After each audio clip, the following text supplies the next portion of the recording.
எல்லாம் தாமரை புஷ்பங்களை மாதிரி ரொம்ப அழகாக இருக்கக்கூடியது. அதுக்கு பேர் ஸ்ரீமத் வாக்பவ கூட்டம்னு பேர். எல்லா கண்ணு மூக்கு காது எல்லாத்தையும் விட அம்பாளுடைய வாக்குக்கு ரொம்ப பலிதங்கள் ஜாஸ்தி. அதுக்கு பேர் ஸ்ரீமத் வாக்பவம்னு. ஸ்ரீமத் என்றால் ஐஸ்வர்யங்களை கொடுக்கக்கூடிய, அம்பாளுடைய முகாரவிந்தம் இருக்கக்கூடிய அந்த வாய் இருக்கக்கூடிய இடத்துக்கு பேர் ஸ்ரீமத் வாக்பவ கூட்டம்னு பேர்.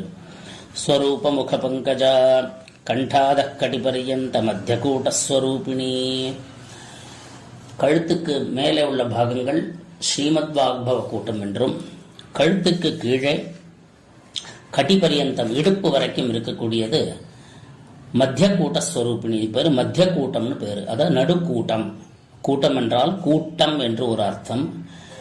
பல பொருட்கள் சேர்ந்து இருக்கக்கூடியதுக்கு பேர் கூட்டம் என்று பேர். பல பொருட்கள் அல்லது பல வஸ்துக்கள், பல ஜனங்கள் இருக்கிற